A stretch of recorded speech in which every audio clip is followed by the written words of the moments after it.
My name is Andrea Hartzler, and today I am going to talk about towards inferring implicit bias in clinical interactions using social signals. And I have no disclosures. So why explore implicit bias in patient-provider interactions?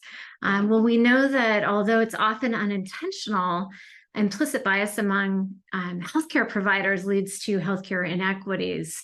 It can undermine trust and rapport and experiences of patients, as well as their outcomes, particularly among patients from marginalized groups. And implicit bias is actually reflected in patient-provider interactions. There's been some research that links it with dominance that's exhibited by providers in their interactions with patients. And so this got us thinking about opportunities to use informatics as a way to help raise clinicians' awareness of these often unconscious and implicit biases in their communications with patients. We are using a concept called social signals in our work to detect implicit bias. Social signals refers to the expression of one's attitude towards a social situation that's manifest through nonverbal cues. And you can see this clinician shown here has an open position, mutual gaze with patients. They're exhibiting a forward posture. These are all signs of the social signal affiliation, which is a positive patient-centered style of communication.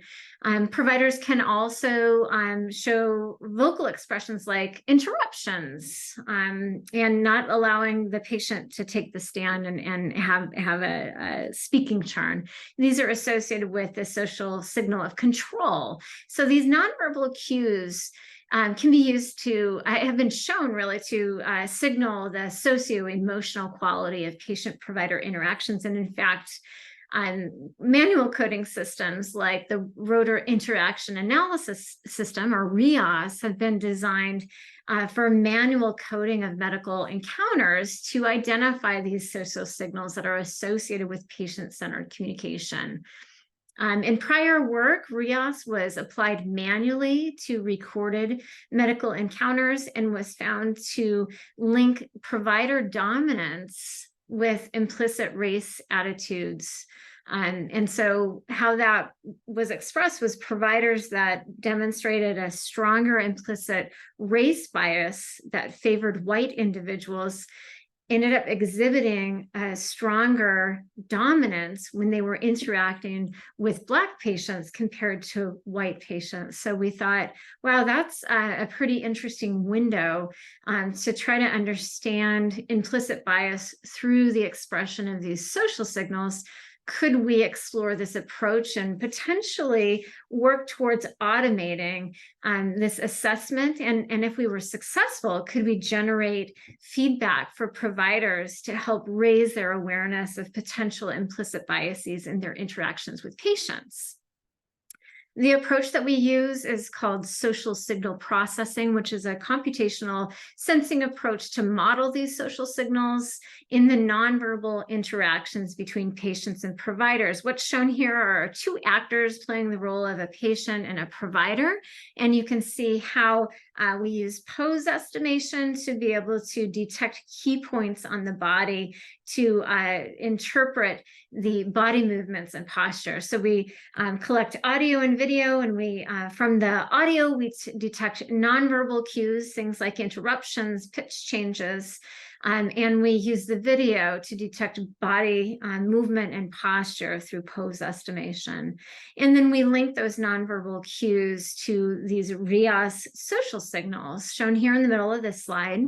There's 12 of them.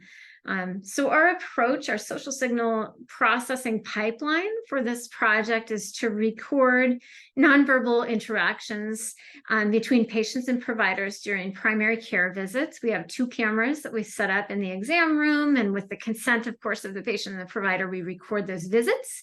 We then evaluate the recordings for 12 RIAS social signals. We do this every 3 minutes for these visits to get a solid description across these different categories of patient-centered communication. Most of these are applied both to the expressions by patients and expressions, nonverbal expressions by providers, but there's a few here listed at the bottom, like hurriedness, that applies only to providers, and a couple that are only applied to patients, such as sadness and emotional distress. The goal then, after we've assessed these 12 RIA social signals, is to generate a feedback report that can be provided back to healthcare providers that describes their communication patterns and provides some insight potentially into implicit bias in their general interactions, not only across, during a visit, but between, they can compare between visits as well. So the objective of our overarching project is to develop an automated social signal assessment and feedback tool that can raise clinician awareness of implicit bias in their interactions with patients. For the AMIA AI showcase, we've been lucky enough to be able to present our work at each stage. Stage 1, we presented on our AI models to identify nonverbal cues linked with social signals in patient-provider communication. In stage 2, we reported on our human design of communication feedback that we developed in partnership with primary care providers. And today I'm going to talk about stage 3, where we examine our use of this approach to link social signals with both patient and provider reported experience of visit quality, as well as links with provider implicit bias in a prospective cohort that we collected of primary care visits. So we recorded, it took us about 1.5 years actually to record 108 patient visits across 15 different providers at 4 primary care clinics in Washington and California. We process those audio and video recordings with RIAs to identify social signals, those 12 different social signals that I showed on the last slide. We did that every 3 minutes for each of these 108 visits. After each of those visits, we asked both patients and providers to report on the quality they experienced during the visit. And you can see here in the table on the right, we asked patients and providers about their satisfaction with the visit, their satisfaction with their conversational partner, the difficulty of interacting with their conversational partner. And we also asked patients to report the perceived level of empathy of their provider, as well as any experience of microaggressions. We use standardized scales for all of these measures of visit quality. We also had healthcare providers take implicit association tests to be able to assess their level of implicit race bias, as well as implicit bias towards sexual orientation, gay, straight. With this data, then, what I wanted to share today with you is looking at relationships between, first, social signals and these reports of visit quality, and then second, relationships between these social signals and provider implicit association test results and their implicit attitudes. These are the demographics of our participants. We had, again, 108 patients across those visits and 15 providers. Our providers had, on average, 7 visits each. We had majority men in our patient sample. Just slightly over 50% were of non-white race, about 1/4 Hispanic or Latino. Our sample of providers was quite a bit less diverse than that in terms of race and ethnicity. I also wanted to share the visual of these social signals, which get rated on a scale from 1 low to 6 high. And again, both the patient and the provider are rated by a trained observer. And you can see the variation here. Providers have a slightly higher rating on most of these social signals, but not significantly different from patients. So let's dig into the results. So for our first research question, what's the relationship between social signals and visit quality? First of all, The quality of the visits was really quite high in this cohort. Both patients and providers had high satisfaction with the visit, high satisfaction with their conversational partners, and low difficulty with their conversational partners. So these are really model visits. Patients also reported a high level of provider empathy, and only 6 patients reported microaggressions. So let's talk a little bit about the relationship between social signals and visit quality. What I'm showing here are some of the strongest correlations that were at least moderate and mapped to a medium or large effect size. And so what we found was that patients, when they reported higher satisfaction with providers, this was associated with more provider attentiveness.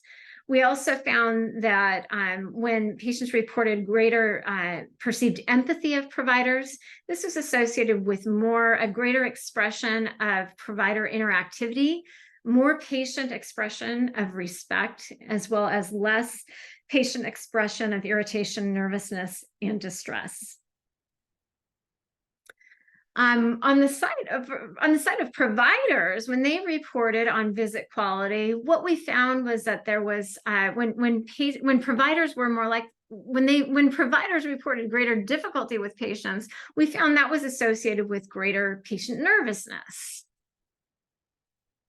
So that's how, those are some of the highlights really of how social signals relate to patient and provider reported visit quality. Now I want to talk a little bit about the relationship that we found between social signals and provider race IAT. So first, again, we had providers take 2 different kinds of IATs, and those scores can range from -2 to +2. So on the Black-White race IAT, what we found was on average, this group of providers showed a slight preference for people with a white background. However, this was quite variable, ranging from -0.56, which is a favoritism towards Black individuals, to 0.98, which is a stronger preference for white individuals. So we had a really good variation there. So we ended up using race IAT in our further analysis. In terms of gay-straight preference, we saw very little implicit bias here, and so we didn't quite have the variability to be able to really tease out correlations. So we didn't go further looking at the gay-straight IAT. But here's what we found in terms of correlations between social signals and provider race IAT. Providers that had a stronger implicit race bias that favored white individuals showed less dominance, less attentiveness, warmth, engagement, and interactivity in their visits. Furthermore, they interacted with patients who showed more sadness and distress. So this is pretty interesting results here on these relationships. So in conclusion, our findings demonstrate that there is some potential here for AI to be able to use this kind of social signal data to uncover implicit bias in healthcare interactions. This work demonstrates that social signals, which capture the socio-emotional context of visits, have the potential to be automatically assessed from audio and video. They can be linked with visit quality as well as provider implicit bias. And we can use this information to generate feedback for providers that helps raise their awareness of not only their communication patterns through this concept of social signals, but how that connects to their own experiences of visit quality, their patient's experience of visit quality, as well as measures of implicit bias. Social signal processing, this approach that we're taking, we feel can facilitate automated communication and feedback tools that can ultimately, if we're successful, can promote healthcare equity. And in the future, we're going to be further building our tool and evaluate it with providers and standardized patients. I want to thank you for listening, as well as acknowledge my team. I had the pleasure to present on behalf of our first author on this paper, Bedmutha, who couldn't be with us today. And I want to recognize the other team members of the Unbiased Project. Thank you very much.